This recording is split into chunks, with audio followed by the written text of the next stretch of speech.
Hi, my name's Phil. I like talking about politics. And since Keir Starmer announced Labour's intention to have Oracy taught to everyone in schools last week, he has won quite a lot of plaudits. In this video, I'd like to explain just how underrated this policy is likely to be, as both someone who was a teacher and someone who, well, very much owes his current career to Oracy skills. But first, if you'd like to be notified of daily news and politics, please subscribe to the channel. So, want to know why there are a disproportionate number of people in prominent speaking roles from private schools, whether it be politics, the media, or even management positions within industry? And yes, sometimes it's the old boys network, but it can just as easily be put down to the fact that Oracy is not formally taught in state schools, but it is in private schools. Sometimes a state-educated student will be taught Oracy skills, as described in a recent article in The Guardian on the subject, but they are the lucky ones. The handful of people who were offered an opportunity and took it. But in private schools, everyone will have their Oracy skills developed, consciously. Everyone. As a teacher, when I took up a position to the sixth form college in Scunthorpe, John Leggett College, in 2012, I think it was, the emphasis from the senior management was on teaching Oracy. This is what we're going to do. We're going to teach Oracy. All the teachers were encouraged to build in opportunities to develop Oracy into our lessons. There is naturally more motivation for a college to do this than a school. This is because of progression, as well as being judged on grades, value added and so on. Schools and colleges can be judged on progression as well. Where do the students go? Have you equipped them with the skills necessary to get them to where they want to go on the next step of their journey? Well, people completing their GCSEs, they may well decide to go in any number of directions, but college is the most likely default next step these days. All you have to do to get your college place is sign up for a course for which you have the grades. That's really it. Before the places run out, of course. But when leaving college, you are going to go to university, into an apprenticeship, or into a job. And for all of these destinations, you need to compete in an interview. Oracy is important, and so colleges have an interest in developing Oracy to make their progression stats look a lot better. But Oracy should be pushed by the government. In the workplace, who is going to gain advancement? Not necessarily the one who does the best work, but the one who pipes up in meetings or points out how something can be done better. Not only the confidence, but the ability to express yourself means two things. First of all, the organisation will do better because of your input. That means more productive, more profit, more taxes, more funding for public services. But second, on a slightly more self-interested note, the person who can express themselves is more likely to climb that career ladder should they be minded to do so. And if everyone is taught Oracy, then there's less chance of a complete muppet being promoted just because they were the only one who was privately taught and therefore taught Oracy skills.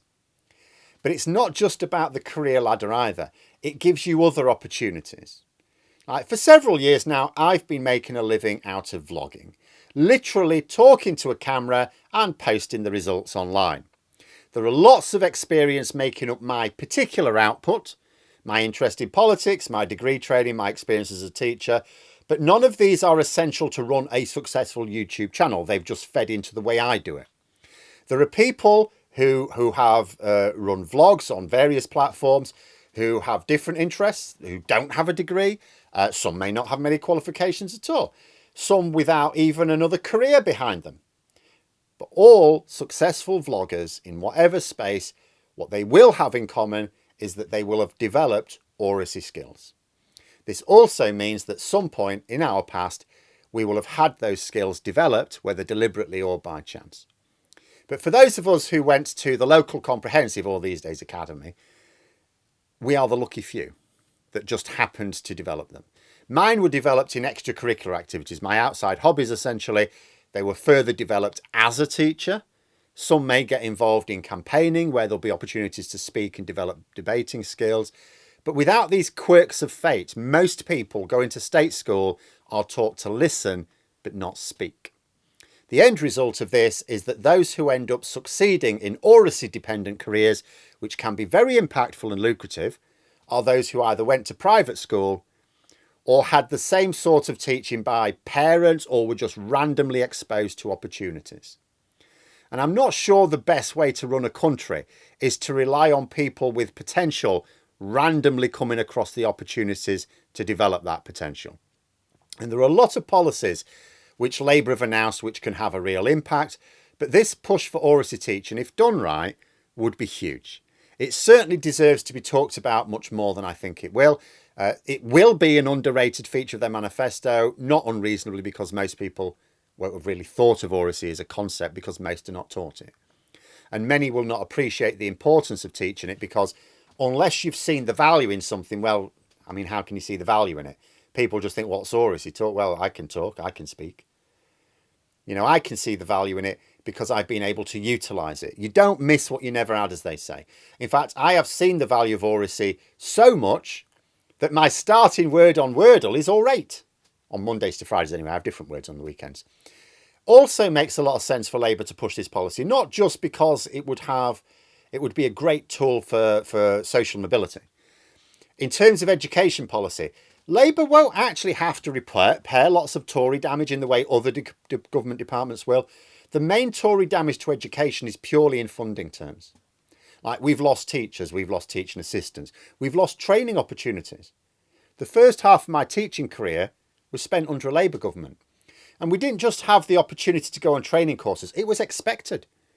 Upskilling was an essential part of professional development. My manager would be saying to me, my head of department, Phil, have you booked any training courses? You were expected to do them, to go off, learn new skills. Once the Tories came to power, it was switched off overnight. It's gone.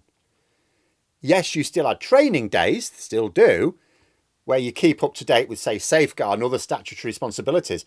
But what you learn, the other things you learn on those is just other teachers grouping together and teaching each other things they've just randomly picked up. The courses which cost money to learn or develop skills, gone. But the legislative scaffolding's still there. The Tories didn't actually monkey about with Labour's education reforms. They actually just continued with them. So what they did in terms of damage to education was just take away the money. So as well as trying to grow the economy and get that funding back to where it should be, the Labour Education Secretary will actually have the luxury of focusing on reforms. They don't have to pick up the shattered remains of another government department. It's like it's underfunded, but it's basically working. And aside from funding issues, as I say, and the directly and the lack of staff that results from it, there's not really too much to fix. Maybe Ofsted, but being fair, that was never really working under Labour either. Oracy is a great place to kick off Labour's reforms. It's relatively easy to do, as long as they give the teachers the room to deliver it properly. None of this folding it into without any time to do it. None of this, we'll make a qualification for it. No. Give teachers, give schools an hour or two a week to properly develop it. No tick boxes, nothing like that. Just let them teach it and it'll work. Because if there's one thing teachers tend to be reasonably accomplished in, it's Oracy. But there we are. Those are my thoughts. Let me know yours in the comments below. Hope you found the video interesting. If you did, please click the like button. And if you'd like to support the channel further, the join button for memberships. And until next time, I'll see you later.